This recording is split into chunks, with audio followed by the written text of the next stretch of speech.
స్నేహితులారా, ఈరోజు మనం దేవదూతలు అనేటువంటి అంశాన్ని గురించి కొన్ని సంగతులు తెలుసుకోబోతున్నాం. దేవదూతలు అనేటువంటి వారిని గూర్చి బైబిల్ ఆరంభ గ్రంథమైనటువంటి ఆదికాండం మొదలుకొని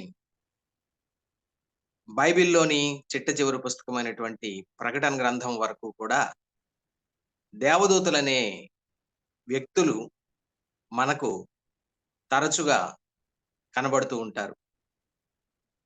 పాత నిబంధన గ్రంథంలోని 39 పుస్తకాల్లో, క్రొత్త నిబంధన గ్రంథంలోని 27 పుస్తకాల్లో గూడా అనేక సార్లు కొన్ని గ్రంథాలను మినహాయించి తరచుగా దేవదూతలనేటువంటి వ్యక్తులు మనకు కనబడతారు. అంటే వారిని గూర్చి ఈ గ్రంథాల్లో వ్రాయబడింది. అసలు దేవదూతలనేటివి ఎవరు? వారిని ఎవరు సృష్టించారు? వారు ఎప్పుడు సృష్టించబడ్డారు? ఎందుకు సృష్టించబడ్డారు? వారి యొక్క విధులేంటి? వారు చేసే పరిచర్యలేంటి? ఈరోజు మనం కొన్ని విశేషమైనటువంటి సంగతులను తెలుసుకోబోతున్నాం. కాబట్టి మీరు ఈ వీడియో ఆరంభం నుండి చివరి వరకు కూడా స్కిప్ చేయకుండా జాగ్రత్తగా చూడాలని, అనేకమైనటువంటి సంగతులు మీరు తెలుసుకోవాలని నా యొక్క ఆశ, నా యొక్క మనవి కూడా. మరొక విజ్ఞప్తి ఏంటంటే, మీరు మొట్టమొదటిసారిగా గనక మన ఛానెల్ చూస్తున్నట్లయితే ఛానెల్ సబ్స్క్రైబ్ చేయండి, ఇతరులకు షేర్ చేయండి, లైక్ చేయండి. తద్వారా నేను తదుపరి అప్‌లోడ్ చేయబోయేటువంటి వర్తమానాలు మీకు నోటిఫికేషన్‌గా వస్తాయి. అదేవిధంగా ఈ వర్తమానాలు మీరు ఇతరులకు షేర్ చేయడం ద్వారా వారు కూడా సంగతులు తెలుసుకొని మేలు పొందేటువంటి అవకాశం ఉంటుంది. కనుక మీరు తప్పకుండా ఛానెల్‌ని సబ్స్క్రైబ్ చేయండి. బెల్ ఐకాన్ క్లిక్ చేయండి. అదేవిధంగా ఇతరులకు షేర్ చేయండి, లైక్ చేయండి. డేవిడ్ జకరియా అనేటువంటి బైబిల్ టీచర్ దేవదూతల యొక్క విధులు, వారేం చేస్తారు అనేటువంటి సంగతిని 4 విషయాలుగా తెలియజేయడం జరిగింది. ఆయనేమన్నారంటే, ఏంజెల్స్ ఆర్ మెసెంజర్స్. అంటే దేవదూతలనేవాళ్ళు వార్తాహరులు. రెండవదిగా ఏంజెల్స్ ఆర్ మినిస్టర్స్. అంటే దేవదూతలనేవాళ్ళు పరిచారకులు. మూడవదిగా ఏంజెల్స్ ఆర్ వారియర్స్. అంటే దేవదూతలనేవాళ్ళు యుద్ధ వీరులు. నాలుగవదిగా ఏంజెల్స్ ఆర్ వర్షిప్పర్స్ అన్నాడు. అంటే దేవతలు ఆరాధికులు అని చెప్పాడు. ఈ 4 విషయాల్లో కూడా అనేక సంగతులు ఉన్నాయి. మనము బైబిల్ గ్రంథంలో నుండి ఆ సంగతులను తెలుసుకుందాం. మొదటిగా అసలు దేవదూతలు అనేవాళ్ళు ఎవరి చేత సృష్టించబడ్డారు అనేది మనం మొట్టమొదటిగా తెలుసుకుందాం. అపోస్తలుడైన పౌలు కొలస్సీలకు రాసినటువంటి పత్రిక మొదటి అధ్యాయం 15, 16 వచనాలు చదువుతున్నాను, మీరు గమనించండి. ఇక్కడ ప్రభు అయిన యేసుక్రీస్తు వారిని గూర్చి పౌలు మాట్లాడుతూ ఏమన్నాడంటే, ఆయన అదృశ్య దేవుని స్వరూపి అయి సర్వ సృష్టికి ఆది సంభూతుడై ఉన్నాడు. అనగా మన ప్రభు అయిన యేసుక్రీస్తు దేవుని స్వరూపం కలిగిన వాడు. అంత మాత్రమే కాదు, సర్వ సృష్టికి కూడా ఆది సంభూతుడు అని తెలియజేస్తూ ఇంకా ఏమన్నాడంటే, ఏలయనగా ఆకాశమందున్నవియు భూమి అందున్నవియు దృశ్యమైనవి గాని అదృశ్యమైనవి గాని అవి సింహాసనములైనను ప్రభుత్వములైనను ప్రధానులైనను అధికారములైనను సర్వమును ఆయన యందు సృజింపబడెను. సర్వమును ఆయన ద్వారాను ఆయనను బట్టియు సృజింపబడెను. చాలా స్పష్టంగా ఇక్కడ ప్రభు అయినటువంటి యేసుక్రీస్తు వారిని సృష్టికర్తగా వర్ణిస్తూ, ఆయన ద్వారా దృశ్యమైనవి కాని, అంటే మనం ఏ భూమి మీద అయితే నివసిస్తున్నామో, ఈ భూమి మన కంటికి కనిపించే సూర్యుడు, చంద్రుడు, నక్షత్రాలు, ఆకాశములో ఉన్నటువంటి సమస్తమైనటువంటి గెలాక్సీలు, అందులోని కోటాను కోటాను కోట్ల నక్షత్రాలు, అంత మాత్రమే కాదు, భూమి మన కంటికి కనిపించే దృశ్యమైన సమస్తాన్ని కూడా మన ప్రభు అయినటువంటి యేసుక్రీస్తు వారు సృష్టించాడు అని మనం చూస్తున్నాం. అంత మాత్రమే కాదు, అదృశ్యమైనవి, మన కంటికి కనబడనివి కూడా అనేకం ఉన్నాయి. ఆ సృష్టిలో భాగమే ఈ దేవదూతలు అనేటువంటి వారు. ఈ దేవదూతలు ఇక్కడ వాడబడినటువంటి ప్రభుత్వములైనను, ప్రధానులైనను అనేటువంటి మాటలో మనం వారిని గమనించవచ్చు. కాబట్టి వారు మన కంటికి కనబడకపోయినప్పటికీ కూడా వారు మన ప్రభు అయినటువంటి యేసుక్రీస్తు వారి ద్వారా సృష్టించబడ్డారు అని మనము తెలుసుకోవచ్చు ప్రియులారా. ఎందుకంటే సృష్టించబడిన సమస్తం కూడా ప్రభు అయిన యేసుక్రీస్తు వారి ద్వారా సృష్టించబడింది. యోహాను భక్తుడు కూడా సృష్టికర్తగా ప్రభు అయిన యేసుక్రీస్తు వారి గురించి ఏమన్నాడంటే, యోహాను సువార్త 1వ అధ్యాయం మొదటి 3 వచనాల్లో ఈ విధంగా వ్రాశాడు. ఆదియందు వాక్యం ఉండెను, వాక్యము దేవుని యొద్ద ఉండెను, వాక్యము దేవుడై ఉండెను. ఈ వాక్యము శరీరధారి అయి కృపాసత్య సంపూర్ణుడుగా మన మధ్య నివసించాడు అని చెప్పి ప్రభు అయినటువంటి యేసుక్రీస్తు వారు ఈ భూమి మీదకి మానవ శరీరధారిగా రాకముందు లేదా ఉద్భవించక ముందు ఆయన దేవుని యొద్ద వాక్యముగా ఉన్నాడని, వాక్యముగా తాను కూడా దేవుడుగా ఉన్నాడని రాస్తూ ఇంకా ఏమన్నాడంటే, ఆయన ఆదియందు దేవుని యొద్ద ఉండెను, అనగా వాక్యాన్ని ఆయన అంటున్నాడు. అనగా ఆయనే మన ప్రభు అయిన యేసుక్రీస్తు. సమస్తమును ఆయన మూలముగా కలిగెను. చూడండి, సమస్తము అనేటువంటి పదంలో అవి దృశ్యమైనవి ఉన్నాయి, అదృశ్యమైనవి కూడా ఉన్నాయి. అదృశ్యమైనటువంటి సృష్టి, అదృశ్యమైనటువంటి సృష్టిలో భాగమే దేవదూతలు. ఇంకా ఏమన్నాడంటే, కలిగి ఉన్నది ఏదియు ఆయన లేకుండా కలుగలేదు. అనగా మన ప్రభు అయినటువంటి యేసుక్రీస్తు వారి ద్వారానే సమస్తము కూడా కలిగింది. ఆ విధంగా దేవదూతలు కూడా ప్రభు అయిన యేసుక్రీస్తు వారి ద్వారా సృష్టించబడినటువంటి జీవులు అని మనం చూస్తా ఉన్నాం. అలాగైతే ఈ దేవదూతలు వారు మనలాంటి శరీరముతో వారు నిర్మించబడలేదు, కానీ వారు ఆత్మజీవులు. అంటే they are spiritual beings. Spirit అనగా ఆత్మ. వారు మనలాంటి భౌతికమైనటువంటి పదార్థముతో నిర్మించబడినటువంటి దేహధారులు కాదు, గాని వారు ఆత్మజీవులుగా ఉన్నారు అని బైబిల్ గ్రంథంలో అనేక చోట్ల మనం గమనించగలం ప్రియులారా. అంటే వారు మనకి కంటికి కనిపించనటువంటి, అనగా వారిని మన కంటితో మనం చూడలేం. తరువాత రెండవదిగా, వారు ఎప్పుడు సృష్టించబడ్డారు? మొదటిగా వారిని ఎవరు సృష్టించారో మనం తెలుసుకున్నాం. మన ప్రభు అయినటువంటి యేసుక్రీస్తు వారే వారిని సృష్టించిన సృష్టికర్తగా ఉన్నాడు. ఇక రెండవదిగా, వారు ఎప్పుడు సృష్టించబడ్డారు? ఎందుకంటే బైబిల్ గ్రంథంలో మానవుని యొక్క సృష్టిని గురించి వ్రాయబడింది. ఆదికాండం గ్రంథం 1వ అధ్యాయము సర్వ సృష్టి, అదే విధంగా మొట్టమొదటి మానవులైనటువంటి ఆదాము హవ్వలు నిర్మించబడినటువంటి విధానం 2వ అధ్యాయంలో మరింత విపులంగా విపులీకరించబడింది. అలాగైతే దేవదూతలు ఎప్పుడు సృష్టించబడ్డారు? మానవుడి కంటే ముందుగా సృష్టించబడ్డారా, లేదా మానవుడితో పాటు సృష్టించబడ్డారా, లేదా మానవుడిని సృష్టించిన తర్వాత దేవుడు దేవదూతలను సృష్టించాడా అనేది మనం గమనించినట్లయితే, బైబిల్ గ్రంథంలో దేవదూతలు ఎప్పుడు సృష్టించబడ్డారు అనేది కూడా ఒక క్లూ అనేది మనకి కనబడతా ఉంది. మనం చూద్దాం. యోబు గ్రంథం 38వ అధ్యాయం 4వ వచనం నుండి కొన్ని వచనాలు చదువుతున్నాను, గమనించండి. ఇక్కడ దేవుడైనటువంటి యెహోవా భక్తుడైనటువంటి యోబుతో మాట్లాడుతూ ఆయనకు సంధించినటువంటి కొన్ని ప్రశ్నలను మనం ఇక్కడ చూస్తాం. నేను భూమికి పునాదులు వేసినప్పుడు నీవెక్కడ ఉంటివి? నీకు వివేకము కలిగి ఉన్న ఎడల చెప్పుము. యోబుతో మాట్లాడుతూ దేవుడు యోబుని ప్రశ్న అడుగుతున్నాడు. భూమికి పునాదులు వేసినప్పుడు నువ్వెక్కడున్నావు?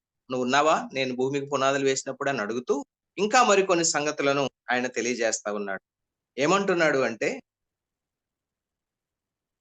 దాని మీద పరిమాణపు కొల వేసిన వాడెవడో చెప్పుము. దాని స్తంభముల పాదులు దేనితో కట్టబడినవో చెప్పుము. ఇక 7వ వచనములు అంటున్నాడు, ఉదయ నక్షత్రములు ఏకముగా కూడి పాడినప్పుడు దేవదూతలందరూను ఆనందించి జయధ్వనులు చేసినప్పుడు దాని మూలరాతిని వేసిన వాడెవడు? ఇక్కడ యెహోవా దేవుడు యోబుకు సంధించినటువంటి ప్రశ్నల్లో ఆయన ఒక సందర్భాన్ని ఇక్కడ జ్ఞాపకం చేస్తున్నాడు. ఆ సందర్భం ఏంటంటే, భూమికి పునాదులు వేసినటువంటి సందర్భం. మనం సహజంగా ఒక ఇంటిని నిర్మించాలంటే పునాది మొదటిగా వేస్తాం. మనం శంకుస్థాపన అంటాం. అదే విధంగా భూమి నిర్మించే సందర్భంలో కూడా దేవుడు ఒక శంకుస్థాపన కూడిక ఏర్పాటు చేసినట్లు మనం చూస్తున్నాం. దేవుడే స్వయంగా ఆ యొక్క భూమి నిర్మాణం కొరకు పునాది రాయి వేసినప్పుడు అక్కడ ఎవరున్నారు అని అంటే, ఉదయ నక్షత్రములు ఏకముగా కూడి పాడారట.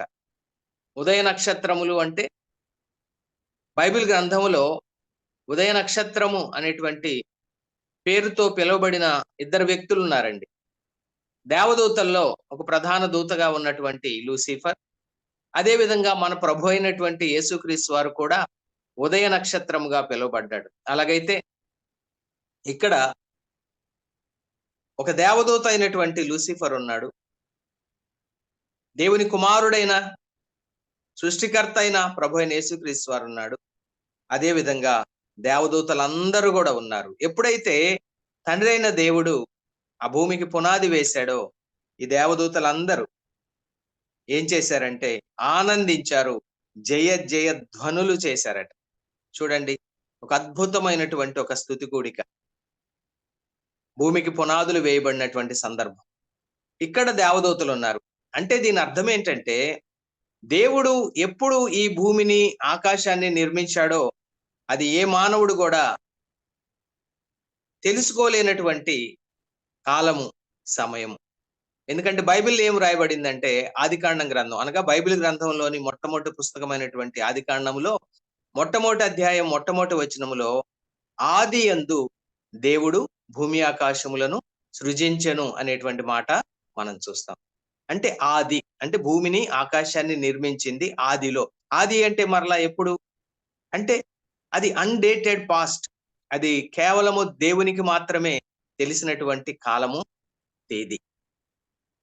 శాస్త్రవేత్తలు రకరకాల అంచనాలతో భూమి పుట్టి ఇన్ని కోట్ల సంవత్సరాలైందని, కొంతమంది ఇన్ని లక్షల సంవత్సరాలైందని, మరికొందరు శాస్త్రవేత్తలు ఈ రీతిగా భిన్నాభిప్రాయాలను వెల్లడించడం జరిగింది. కానీ ఇదమిద్దంగా ఇంతకాలానికి పూర్వము ఫలానప్పుడు భూమి నిర్మించబడిందని ఏ శాస్త్రవేత్త కూడా మరి నిర్ధారించి చెప్పలేనటువంటి పరిస్థితి. దేవుడు ఎందుకో ఆ సంగతిని రహస్యంగా ఉంచాడు. అది ఎన్ని కోట్ల సంవత్సరాలు కావచ్చు. కానీ ఇక్కడ నేను మీకు చెప్పదలుచుకుంది ఏంటంటే, భూమి నిర్మించిన ఎన్ని కోట్ల సంవత్సరాల తర్వాత దేవుడు మానవుణ్ణి నిర్మించి ఉంటాడో. అయితే ఈ భూమికి పునాదులు వేసినప్పటికే ఆ భూమి పునాది స్తుతి కూడికకు దేవదూతలు హాజరైనట్టు మనం చూస్తున్నాం. దేవదూతలు అక్కడ ఉన్నారు, వారు ఆనందించారు, జయ జయ ధ్వనులు చేశారు, స్తుతి గానాలు పాడారు. కాబట్టి భూమి పునాదులు వేయక ముందే దేవుడు దేవదూతలను సృజించాడు. అంటే భూమి పునాదులు వేయబడక ముందే మన ప్రభు అయినటువంటి యేసుక్రీస్తు వారు దేవదూతలను సృజించినట్లుగా మనం చూస్తా ఉన్నాం ప్రియులారా. అంటే దేవదూతల సృష్టి మానవుని సృష్టి కంటే ఎంతో ముందుగా, ఎంత ముందు అంటే ఈ యొక్క భూమి ఆకాశాలు సృజించబడక ముందే దేవుడు దేవదూతలను సృజించినట్లుగా మనం చూస్తా ఉన్నాం. ఇక మూడవదిగా దేవుడు దేవదూతలను ఎందుకు సృజించాడు అనేటువంటి ప్రశ్నకి గనక మనం జవాబు చెప్పుకోవాలంటే, ఇందాక మీకు ఒక బైబిల్ టీచర్ డేవిడ్ జకరియా గారు చెప్పినటువంటి 4 సంగతులను మనం గమనిస్తే, ఈ 4 సంగతుల్లోనే దేవుడు దేవదూతలను ఎందుకు సృజించాడనేటువంటి ప్రశ్నకు జవాబులు ఉన్నాయండి. అసలు దేవదూత అనేటువంటి పదానికి అర్థం ఏంటంటే వార్తాహరుడు. ఎందుకంటే దేవదూత అనేటువంటి పదానికి హీబ్రూ భాషలో బైబిల్ గ్రంథంలో మూల పదం ఏం వాడబడింది అంటే మలక్. మలక్ అనేటువంటి పదానికి అర్థం మెసెంజర్, అంటే వార్తాహరుడు అని అర్థం. కాబట్టి దేవుడు దేవదూతలను ఎందుకు సృష్టించాడు అంటే వారిని వార్తాహరులుగా ఉపయోగించుట కొరకు సృజించాడు అనేది మొదటి సంగతిగా మనం చెప్పుకోవచ్చు. ఎందుకంటే దేవుడు మానవులతో సంభాషించాలనుకున్నప్పుడు, దేవుడు మానవులకు కొన్ని సంగతులు తెలియచేయాలి అనుకున్నప్పుడు, దేవుడు వారిని వార్తాహరులుగా వినియోగించుకున్నట్లుగా బైబిల్ గ్రంథంలో మనకు అనేక సందర్భాలు మనకు కనబడుతూ ఉంటాయి. అవి తర్వాత జ్ఞాపకం చేస్తాను మీకు. అదే విధంగా రెండవదిగా వారు మినిస్టర్స్ అని పిలువబడ్డారు. అంటే పరిచారకులు. ఎవరికి వారు పరిచారకులు చూద్దామా? 103వ కీర్తన 21వ వచనములో దేవదూతల గురించి కీర్తనాకారుడు మాట్లాడుతూ, ఆయన అనగా దేవుని చిత్తము నెరవేర్చు ఆయన పరిచారకులారా అని వారిని సంబోధించడం జరిగింది. దేవదూతలు ఎవరు అంటే దేవుని యొక్క పరిచారకులు, అంటే దేవునికి పరిచర్య చేసేటువంటి వారు. వారు దేవునికి మాత్రమే కాదు, మరి హెబ్రీ పత్రిక 1వ అధ్యాయం 14వ వచనం ప్రకారం ప్రభు అయిన యేసుక్రీస్తు వారిని నమ్ముకొని రక్షణ పొందేటువంటి ప్రతి ఒక్క విశ్వాసికి కూడా పరిచర్య చేయడం కోసం పంపబడినటువంటి సేవకులైనటువంటి ఆత్మలు అని చాలా స్పష్టంగా దేవదూతల గురించి వ్రాయబడిందండి. అంటే దే ఆర్ మెసెంజర్స్, రెండవదిగా దే ఆర్ మినిస్టర్స్.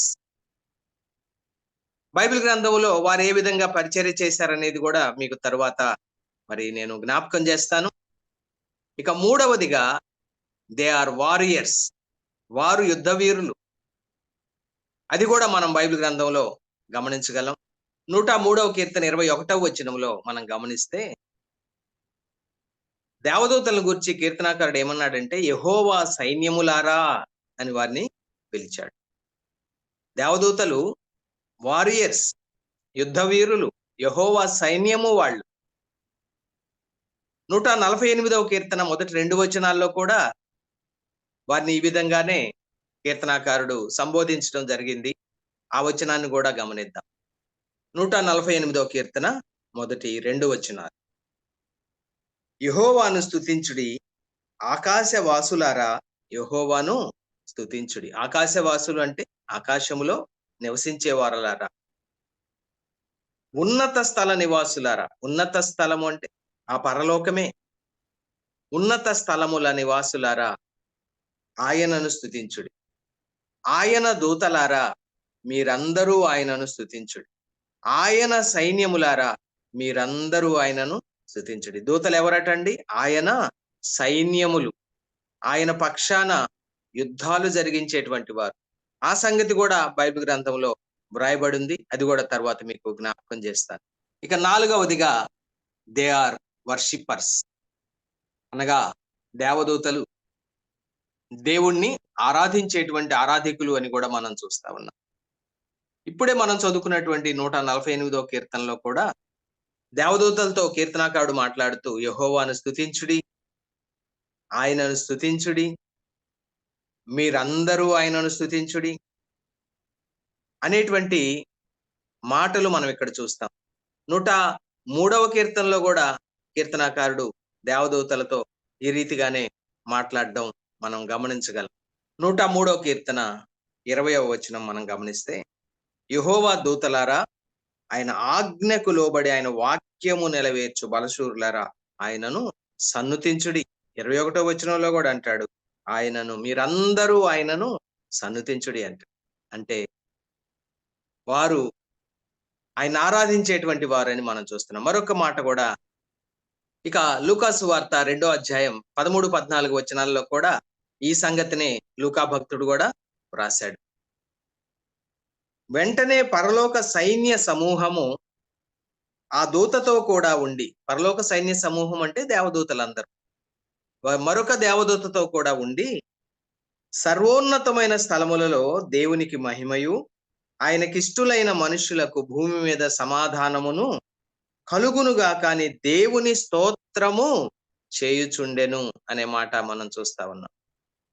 చూడండి, దేవదూతలందరూ కూడా ప్రభు అయిన యేసుక్రీస్తు వారు రక్షకుడిగా ఈ భూమి మీద సుమారుగా 2025 సంవత్సరాల క్రితం జన్మించిన సందర్భంలో ఆ దావీదు పట్టణం ఆకాశ మధ్యాన వారు దేవుణ్ణి స్తుతించటం మనం చూస్తున్నామండి. అనేక సందర్భాలు ఉన్నాయి బైబిల్ గ్రంథంలో దేవదూతలు దేవుణ్ణి ఆరాధించిన సందర్భాలు. కాబట్టి దేవదూతలు ఎందుకు సృజించబడ్డారు అంటే, వారు ఈ 4 కారణాలను బట్టి వారు సృజించబడ్డారు. దేవుడు ఆ 4 పనులకు వారిని ఉపయోగించుకుంటున్నట్లుగా మనం బైబిల్ గ్రంథంలో చూడగలం. సరే, ప్రభు అయిన యేసుక్రీస్తు వారు దేవదూతలను సృజించాడు. ఎంతమందిని సృజించాడు అనేది కూడా ఒక ప్రశ్న వస్తుంది కదా మనకి. దేవదూతల సంఖ్య ఎంత? అది కూడా బైబిల్ గ్రంథంలో నుంచి మనం గమనిద్దాం. ప్రకటన గ్రంథం 5వ అధ్యాయం 11వ వచనం. మరియు నేను చూడగా సింహాసనమును, జీవులను, పెద్దలను ఆవరించి ఉన్న అనేక దూతల స్వరము వినబడెను. వారి లెక్క కోట్ల కొలదిగా ఉండెను. ప్రియులారా, పరలోకములో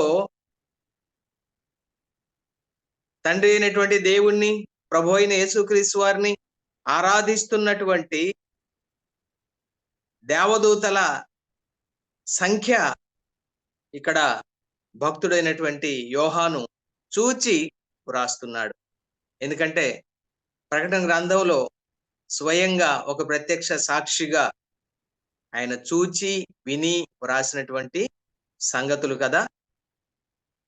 కోట్ల కొలది దేవదూతలు ఉన్నట్లుగా యోహాను చూచి వ్రాసాడు. అలాగైతే దేవదూతలు ఎన్ని కోట్లు అంటే అది కూడా సంఖ్య మనం ఇంత అని చెప్పలేం. ఎందుకంటే దీనికి ఒక రుజువు కనబడతా ఉంది. మరొక లేఖన భాగాన్ని కూడా మీకు జ్ఞాపకం చేస్తాను. యోబు గ్రంథం 25వ అధ్యాయం 3వ వచనం.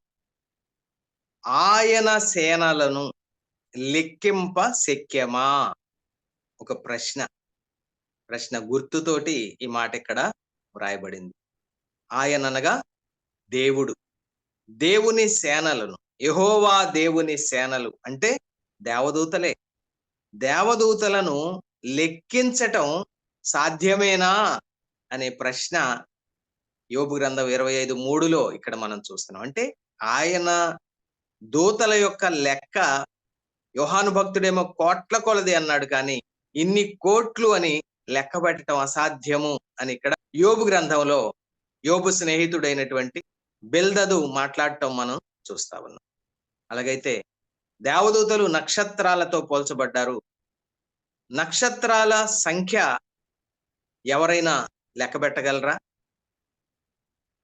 సముద్రపు ఇసుక రేణువులను ఎవరైనా లెక్క పెట్టగలరా? ఇప్పటి వరకు కూడా ఏ శాస్త్రవేత్త కూడా ఇన్ని కోట్ల నక్షత్రాలు ఉన్నాయని ఇదమిద్దంగా లెక్క తేల్చలేకపోయారు. ఎందుకంటే గెలాక్సీలే అనగా నక్షత్ర సమూహాలే కోట్ల కోట్ల కొలది ఉన్నాయని, ఆ ఒక్కొక్క నక్షత్ర సమూహం అంటే ఒక్కొక్క మిల్కీ వేలో మళ్ళా కోట్ల కోట్ల కోట్ల కోట్ల నక్షత్రాలు ఉన్నాయని చూస్తున్నాం. అలాగే దేవదూతలు నక్షత్రాలతో పోల్చబడగా వారి సంఖ్య కూడా లెక్కించలేనంత కోట్ల మంది ఉన్నారు అని మనం స్పష్టంగా అర్థం చేసుకోవచ్చండి. ఒక వచన భాగాన్ని మీకు చూపిస్తాను. 147వ కీర్తన 4వ వచనం. నక్షత్రముల సంఖ్యను ఆయన నియమించి ఉన్నాడు. మానవులకైతే అనగా వారు శాస్త్రవేత్తలైనా, ఎంత మేధావులైనా, విజ్ఞానం కలిగిన వారైనా కూడా నక్షత్రాల సంఖ్య ఇంత అని వారు చెప్పలేకపోతా ఉన్నారు. కానీ దేవుడు ఆకాశములో ఇన్ని నక్షత్రాలు ఉండాలని దేవుడు సంఖ్యను నియమించాడట. సంఖ్యను నియమించడం మాత్రమే కాదు, ఇంకా ఏం రాయబడిందంటే ఆ నక్షత్రాలన్నిటికీ దేవుడు పేరులు పెట్టుచున్నాడు అను. అంటే ప్రతి నక్షత్రానికి కూడా దేవుడు పేర్లు పెట్టాడు. శాస్త్రవేత్తలు కొన్ని నక్షత్రాలకు మరి పేర్లు పెట్టారు. ఉదాహరణకి సూర్యుడు, చంద్రుడు, అదేవిధంగా అంగారకుడు, బుధుడు, కుజుడు, ఈ రీతిగా అనేకమైనటువంటి నక్షత్రాలకు మానవులు పేర్లు పెట్టడం జరిగింది. కానీ అన్ని నక్షత్రాలకు అసలు ఎన్నున్నాయో తెలియని అన్ని నక్షత్రాలకు ఏ మానవుడు కూడా పేర్లు పెట్టలేడు. కానీ దేవుడు ఆయన సర్వశక్తిమంతుడు కాబట్టి ఆయన నక్షత్రాల సంఖ్యను నియమించడం మాత్రమే కాదు, వాటన్నిటికీ పేర్లు పెట్టాడట. అలాగైతే దేవదూతలు నక్షత్రాలకు పోల్చబడ్డారు, వారి సంఖ్య కూడా ఇంత అని చెప్పలేని పరిస్థితి. అలాగైతే దేవుడు అనగా మన ప్రభు అయిన యేసుక్రీస్తు వారు తాను సృజించినటువంటి దేవదూతలందరికీ కూడా ఆయన ఖచ్చితంగా పేర్లు పెట్టే ఉంటాడు. ఎందుకంటే వారు ఆయన యొక్క చిత్తాన్ని నెరవేర్చే ఆయన పరిచారకులు. వారందరికీ కూడా ఆయన పేర్లు పెట్టాడు. బైబిల్ గ్రంథంలో దేవదూతల పేర్లు వారు ఎన్ని కోట్ల మంది ఉన్నప్పటికీ అనేక మంది పేర్లు వ్రాయబడలేదు. కానీ కేవలము బైబిల్ గ్రంథంలో 3 దేవదూతల పేర్లు వ్రాయబడటం మనం చూస్తాం. ఆ 3 ఎవరు అంటే, మొదటి వ్యక్తి ప్రధాన దూత, ప్రధాన అధిపతి, ఇశ్రాయేలీయుల అధిపతి అని పిలువబడినటువంటి మిఖాయేలు అనే ప్రధాన దూత. మిఖాయేలు, ఇది మొదటి పేరు. రెండవదిగా వార్తాహరుడుగా బైబిల్ గ్రంథంలో అనేక సందర్భాల్లో మనకు దర్శనం ఇచ్చేటువంటి గబ్రియేలు దూత. గబ్రియేల్ అనబడిన దేవదూత. ఇక మూడవదిగా యెషయా గ్రంథం 14వ అధ్యాయం 12వ వచనంలో వ్రాయబడినటువంటి లూసిఫర్, ఎవరైతే సాతానుగా మారాడో అతడు ఒకప్పుడు ప్రధాన దూతగా ఉన్నాడు. అతని పేరు లూసిఫర్ అని వ్రాయబడింది. ఓ లూసిఫర్, ఇంగ్లీష్ కేజేవిలో ఈ సంబోధన మనం చూస్తాం. అనగా 3 దేవదూతల పేర్లు బైబిల్ గ్రంథంలో వ్రాయబడ్డాయి. తరువాత ఈ లూసిఫర్ అనేటువంటి దేవదూత దేవుని మీద తిరుగుబాటు చేసి సాతానుగా మారాడు. ప్రభు చిత్తమైతే మరొక వీడియోలో మనం ఆ సంగతి మాట్లాడుకుందాం. యూదుల పారంపర్య పుస్తకాల్లో మరి 2 దేవదూతల పేర్లు కూడా అక్కడ వ్రాయబడ్డాయి. రఫాయేలు, ఉరియేలు అనేటువంటి దేవదూతల పేర్లు కూడా వ్రాయబడ్డాయి. కానీ మనకు వాటి గురించి అవసరం లేదు. బైబిల్ గ్రంథంలో వ్రాయబడిన సంగతులే మనం తెలుసుకుంటున్నాం, వాటి గురించే మనం ధ్యానం చేస్తా ఉన్నాం. కాబట్టి దేవదూతలు ఎంతమంది ఉన్నా, ఎన్ని కోట్ల మంది ఉన్నా కూడా 3 పేర్లు బైబిల్ గ్రంథంలో వ్రాయబడ్డాయి. ఇక దేవదూతలు ఎక్కడ నివాసం చేస్తారు అది కూడా మనం బైబిల్ గ్రంథంలో చూద్దాం. వారి నివాసం ఎక్కడ? మత్తయి సువార్త 28వ అధ్యాయం మొదటి 2 వచనాలు చదువుతున్నాను.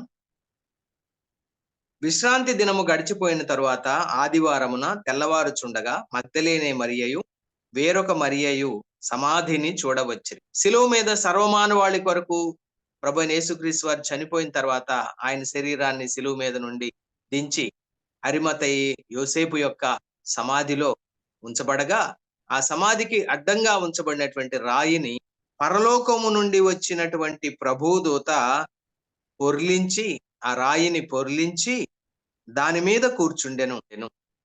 చూడండి, దేవదూత, ప్రభుదూత ఎక్కడి నుండి వచ్చాడు? పరలోకము నుండి వచ్చాడు. అంటే వారి నివాసం ఎక్కడ? పరలోకంలో. మరొక లేఖన భాగాన్ని కూడా మీకు చూపిస్తాను.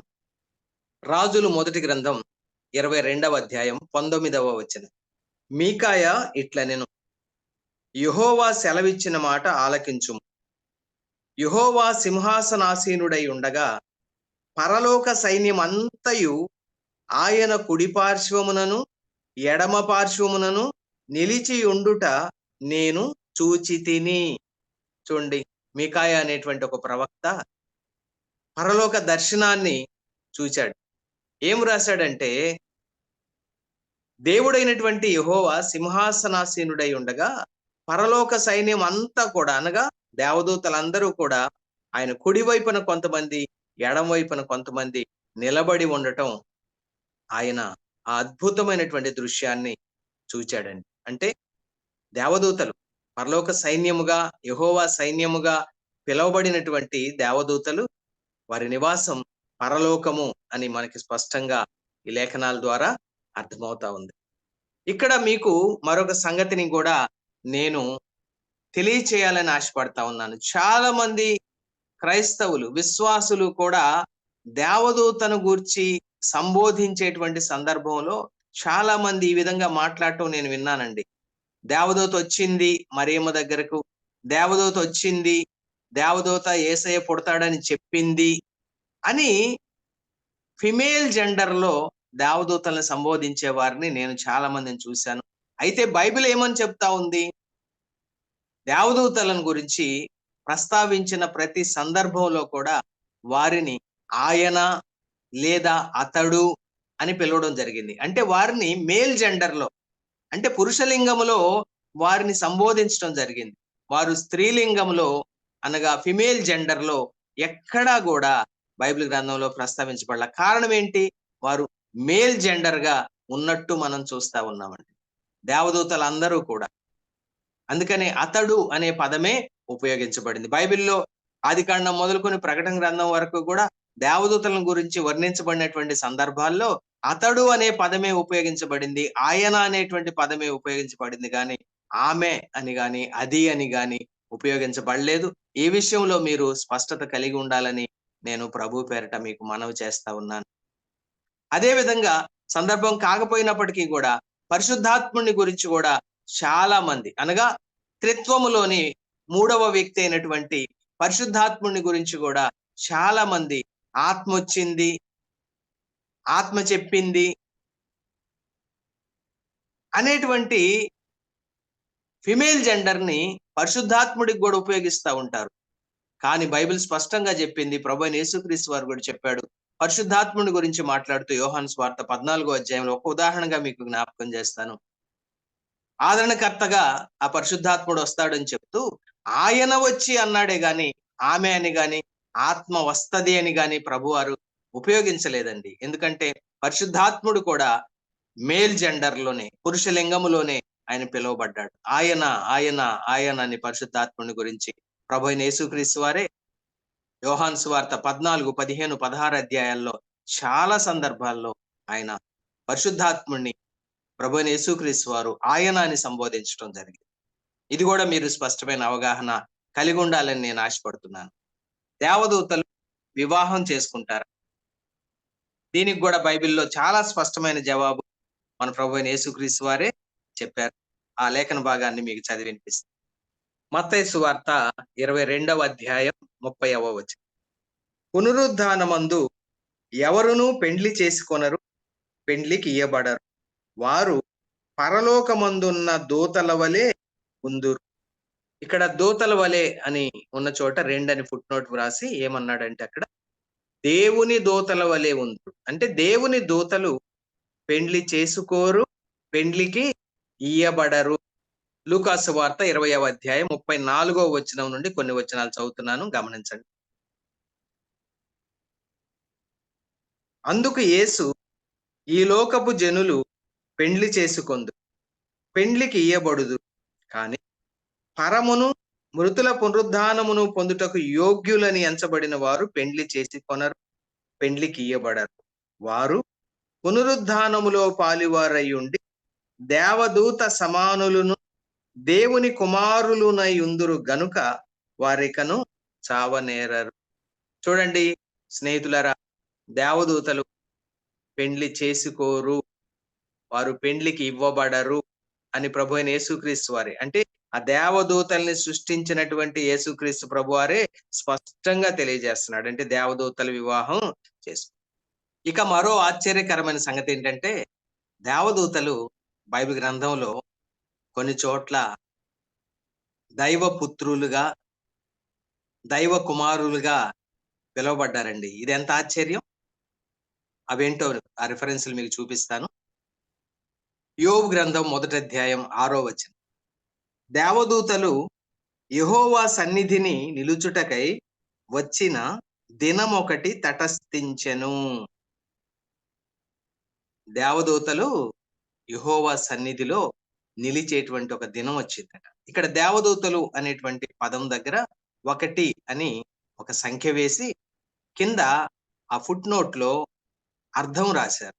ఏంటట 1 అని రాసి, మూల భాషలో దైవ కుమారులు అని ఉన్నది అని వ్రాశారు. అంటే మూల భాష అంటే ఈ గ్రంథం, పాత నిబంధన గ్రంథం వ్రాయబడినటువంటి హెబ్రీ మూల భాషలో దేవదూతలు అనేటువంటి పదం దైవ కుమారులు అనేటువంటి పదం అక్కడ వాడబడిందట. అంటే దేవదూతలు దైవ కుమారులుగా సంబోధించబడ్డారు. మరొక సందర్భాన్ని కూడా మనం చూద్దాం. 29వ కీర్తన మొదటి వచనంలో కూడా ఏమని వ్రాయబడిందంటే, దైవపుత్రులారా యెహోవాకు ఆరోపించుడి, ప్రభావ మహాత్మ్యములను యెహోవాకు ఆరోపించుడి. ఇక్కడ కూడా దైవపుత్రులు అని వ్రాయబడినటువంటి పదం యోబు గ్రంథం 1వ అధ్యాయం 6వ వచనంలో వాడబడినటువంటి మూల పదమే ఇక్కడ కూడా వాడబడటం మనం చూస్తాం. అదే విధంగా 89వ కీర్తన 6వ వచనంలో ఇక్కడ కూడా దేవదూతల్ని దైవపుత్రులు అని సంబోధించడం మనం చూస్తాం. దయచేసి మీరు గమనించండి. చూడండి, 89వ కీర్తన 6వ వచనం చదువుతున్నాను. మింటను యెహోవాకు సాటి అయిన వాడెవడు?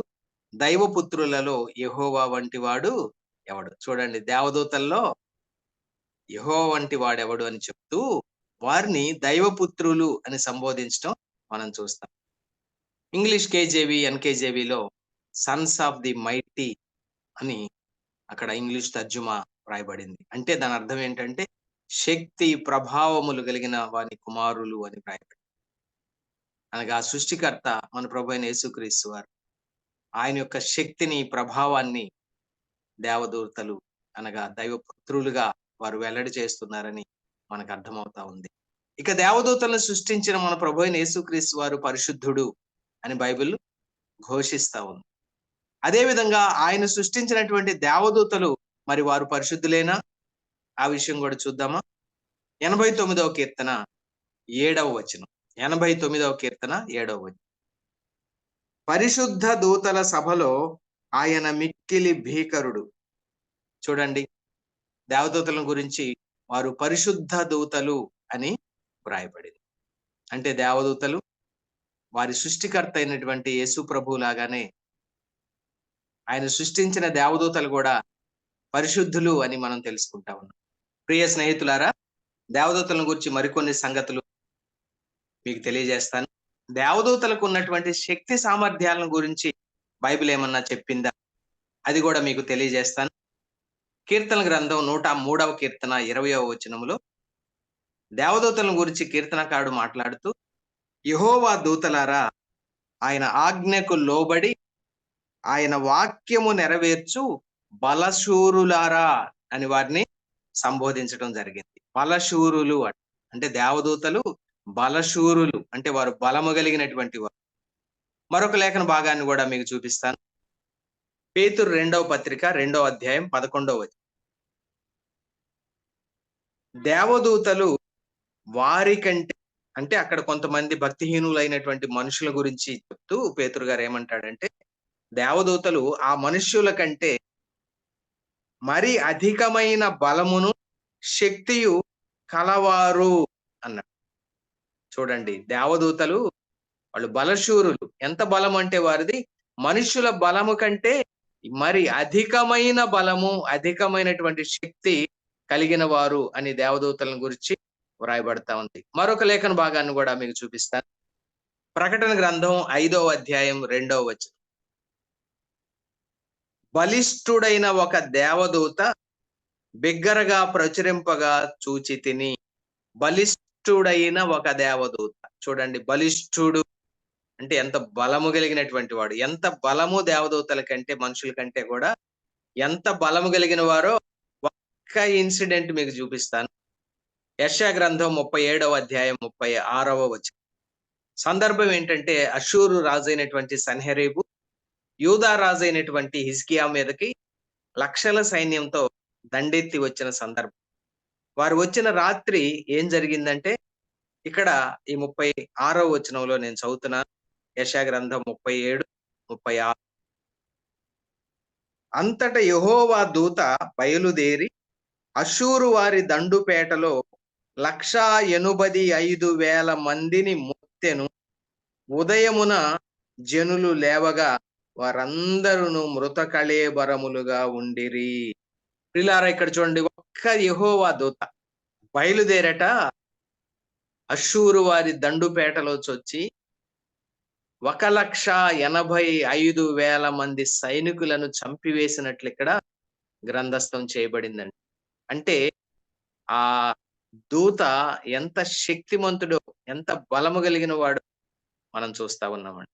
ఒక్క వ్యక్తి అనగా ఆ దూత, యెహోవా దూత ఒక్కడే ఇంతమందిని సంహరించాడు అంటే ఎంత బలము, శక్తి కలిగిన వాడో చూడండి. అంటే దేవదూతలు చాలా బలము కలిగిన వారు. మానవులను మించినటువంటి ఎంతో ఎక్కువ, ఎంతో మరి శక్తి, ఎంతో బలము కలిగినటువంటి వారు దేవదూతలు. అదే విధంగా మరి వారి జ్ఞానాన్ని గురించి ఏమన్నా బైబిల్ చెప్పిందా? అది కూడా మీకు జ్ఞాపకం చేస్తా. అంటే దేవదూతలకు ఉన్నటువంటి జ్ఞానం ఏంటి అనేది కూడా మీకు జ్ఞాపకం చేస్తా. దేవదూతలు ఎంత జ్ఞానము కలిగిన వారో యెహెజ్కేలు గ్రంథం 28వ అధ్యాయం 2వ వచనంలో మీకు చూపిస్తా. యెహెజ్కేలు గ్రంథం 28వ అధ్యాయం ఒక విచిత్రమైనటువంటి అధ్యాయం. ఈ అధ్యాయం ప్రత్యేకించి అభిషేకింపబడిన కెరూబుగా ఉన్నటువంటి లూసిఫర్‌ను గురించి, అతడు పాపం చేయకముందు ఎలా ఉన్నాడు, పాపం చేసిన తర్వాత ఏ విధంగా పరలోకం నుండి పడద్రోయబడి సాతానుగా మారాడో ఈ యెహెజ్కేలు గ్రంథం 28వ అధ్యాయం చాలా తేటగా వివరిస్తుందండి. ఇక్కడ ఇతని గూర్చి మాట్లాడుతూ దేవుడు యెహెజ్కేలు ద్వారా ఏం మాట్లాడుతున్నాడంటే, నీవు దానియేలు కంటే జ్ఞానవంతుడవు. చూడండి, అతన్ని ఉద్దేశించి మాట్లాడతా, నీవు దానియేలు కంటే జ్ఞానవంతుడవు అంటా ఉన్నాడు. అంటే దానియేలు చాలా జ్ఞానం కలిగినటువంటి వాడు. మనం దానియేలు గ్రంథంలో దానియేలు యొక్క జ్ఞానాన్ని గురించి మనం ఎన్నో సంగతులు అక్కడ చూడగలం. దానియేలుకు మించినటువంటి జ్ఞానం కలిగిన వాడట. అంత మాత్రమే కాదు, ఇదే యెహెజ్కేలు గ్రంథం 28వ అధ్యాయం 12వ వచనంలో ఈ లూసిఫర్ పూర్ణ జ్ఞానము కలిగిన వాడుగా, సంపూర్ణ సౌందర్యం కలిగిన వాడుగా మనం ఇక్కడ చూస్తా ఉన్నామండి. అంటే ఇతడు ఒక దేవదూతే, లూసిఫర్ ఒక దేవదూతే. ఇతని యొక్క జ్ఞానం అది పూర్ణమైనటువంటి జ్ఞానము అని మనం చూస్తా ఉన్నాం. అదే విధంగా అతని సౌందర్యం కూడా సంపూర్ణ సౌందర్యం అని చూస్తున్నాం. ఆభరణాలతో అలంకరించబడినవాడు. సరే, ఇతని గురించి మనం వేరే వీడియోలో మాట్లాడుకుందాం. అంటే దేవదూతలు జ్ఞానము కలిగినటువంటి వారు అని మనం చూస్తా ఉన్నామండి. వాళ్ళ జ్ఞానము ఎలాంటి జ్ఞానం అంటే, వారు నిర్మించబడినప్పుడే వారు జ్ఞానవంతులుగా నిర్మించబడ్డారు. ఉదాహరణకు మానవులమైనటువంటి మనం జ్ఞానం నేర్చుకోవాలి. వయసు పెరిగే కొద్దీ చిన్నప్పుడు మరి చిన్న స్కూల్స్ కి, తర్వాత హై స్కూల్, కాలేజ్, యూనివర్సిటీ, ఈ విధంగా మనం వెళ్ళి జ్ఞానం నేర్చుకోవాలి. కానీ వారు జ్ఞానవంతులుగానే నిర్మించబడ్డారు. ప్రభువైన యేసుక్రీస్తు వారిని నిర్మించినప్పుడు వారు జ్ఞానవంతులుగానే నిర్మించబడ్డారు. ఇది మనం తెలుసుకోవాలి. వారి జ్ఞానం ఎంతవరకు పరిమితం అంటే, దేవునితో సమానమైన జ్ఞానం కాదండి. వారి జ్ఞానం కొంత పరిమితి కలిగినటువంటి జ్ఞానం. ఇప్పుడు దేవుడు భూత, వర్తమాన, భవిష్యత్ కాలాల్లో జరిగే ప్రతిదీ ఆయన ముందే ఎరిగినటువంటి వాడు. కానీ దేవదూతలకు అలాంటి భవిష్యత్ జ్ఞానం ఉండదు. దేవుడు వాళ్ళకి వెల్లడి చేస్తే తప్ప. కానీ వాళ్ళ యొక్క జ్ఞానం ఎలాంటి జ్ఞానము అంటే, మనల్ని మించినటువంటి జ్ఞానం. ఉదాహరణకి ఏదైనా ఒక వస్తువుని చూశారనుకోండి, దాని గురించినటువంటి పూర్తి డీటెయిల్స్ వారికి వెంటనే తెలిసిపోతది. కానీ మానవుని హృదయములో, మానవుని మనస్సులో ఏం ఆలోచనలు ఉన్నాయి, ఏం జరుగుతా ఉంది లోపల అనేది మాత్రం వారు తెలుసుకోలేరు. అది కేవలం దేవునికి మాత్రమే పరిమితమైనటువంటి శక్తి అది. ఆయనకి మాత్రమే పరిమితమైనటువంటి జ్ఞానం అది. అంటే వీరికి మానవుల కంటే మించిన జ్ఞానం కలిగిన వారు, కానీ దేవునితో సమానమైన జ్ఞానం కలిగిన వారు కాదు. ఈ సంగతి కూడా మనం చాలా స్పష్టంగా తెలుసుకోవాలి. దేవదూతల్లో కూడా కొన్ని తరగతులు ఉన్నట్లుగా మనం చూస్తున్నాం. అంటే దేవదూతలందరూ ఒకే విధంగా లేరు, కానీ వారు విభిన్నమైనటువంటి రూపాలతో ఉన్నట్లు మనం చూస్తాం. మొట్టమొదటిగా దేవదూతల యొక్క ప్రస్తావన ఆదికాండం గ్రంథం 3వ అధ్యాయం 24వ వచనంలో మనం చూస్తాం. ఆదాము హవ్వలు ఆజ్ఞాతిక్రమం అనే పాపంలో పడిపోయిన తర్వాత వారిని దేవుడు ఏదెను వనం నుండి వెళ్ళగొట్టి, ఆ ఏదెను వనములో ఉన్నటువంటి జీవవృక్ష ఫలములు వారు తినకుండా ఆ దారిని కాపాడటానికి, కాయడానికి కెరూబులను అక్కడ ఉంచినట్లుగా మనం చూస్తాం. ఎవరి కెరూబులు అంటే వారు దేవదూతల్లో ఒక తరగతి వారు. ఈ కెరూబుల గురించి చాలా వివరణ యెహెజ్కేలు గ్రంథంలో మొదటి 10 అధ్యాయాల్లో మనం చూడగలం. అదే విధంగా బైబిల్ గ్రంథంలో అనేక చోట్ల ఈ కెరూబుల గురించిన ప్రస్తావన ఉంది. మనం మరొక వీడియోలో మనం ఆ సంగతి మాట్లాడుకుందాం. కెరూబులు అనే వారికి 4 ముఖాలు ఉంటాయని, అదే విధంగా రెక్కలు ఉంటాయని, వారి క్రింద ఒక చక్రం ఉంటుందని, ఈ వివరణ అంతా కూడా యెహెజ్కేలు గ్రంథంలో మనం చూస్తాం. అంటే దేవదూతల్లో ఒక తరగతి దేవదూతలు వారు కెరూబులుగా పిలువబడ్డారు. అదే విధంగా యెషయా గ్రంథం 6వ అధ్యాయం మొదటి 3 వచనాల్లో అక్కడ మరొక తరగతి దేవదూతల్ని మనం చూస్తాం. వారు సెరాపులు అని పిలువబడ్డారు. ఈ సెరాపులు 6 రెక్కలు కలిగిన వారుగా, వారు 2 రెక్కలతో తమ కాళ్ళను కప్పుకుంటూ, 2 రెక్కలతో తమ ముఖాన్ని కప్పుకుంటూ, మరి 2 రెక్కలతో ఎగురుతూ దేవుని యొక్క సింహాసనపు పైన ఆయనకు పైగా ఎగురుతూ సర్వాధికారి దేవుడు అగు యెహోవా పరిశుద్ధుడు, పరిశుద్ధుడు, పరిశుద్ధుడు అని వారు నిరంతరము గాన ప్రతిగానాలు చేసేటువంటి వారుగా ఉన్నారండి. సెరాపులు వారు మండుచున్న జీవులు అని అర్థం.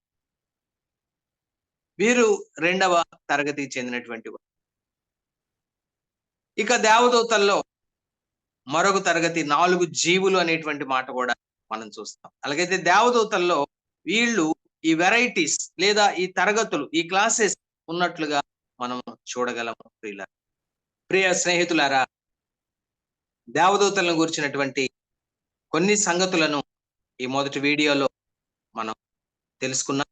దేవుని చిత్తమైతే దేవదూతలను గురించి మరికొన్ని సంగతులను తదుపరి వీడియోలో మనం మాట్లాడుకుందాం. దేవదూతల యొక్క పాత నిబంధన పరిచర్యలు, దేవదూతల యొక్క క్రొత్త నిబంధన పరిచర్యలు, వీటన్నిటిని గురించి కూడా మనం దేవుని చిత్తమైతే 1-2 వీడియోలుగా మనం తదుపరి చేసుకుందాం. ఈ రోజు దేవదూతలను గురించి మరి దేవుడు మనకు బైబిల్ గ్రంథం ద్వారా వెల్లడి చేసినటువంటి సంగతులు మీరు కూడా విన్నారు. మీకు నచ్చితే వీడియో లైక్ చేయండి. అదే విధంగా వీడియో ఇతరులకు షేర్ చేయండి. ఛానల్ గనుక సబ్స్క్రైబ్ చేసుకోకపోతే మీరు ఛానల్ సబ్స్క్రైబ్ చేసుకోవాలని మీకు మనవి చేస్తూ ఈ మాటల్ని నేను ముగిస్తూ ఉన్నాను. దేవుడు తన మాటలను దీవించునుగాక.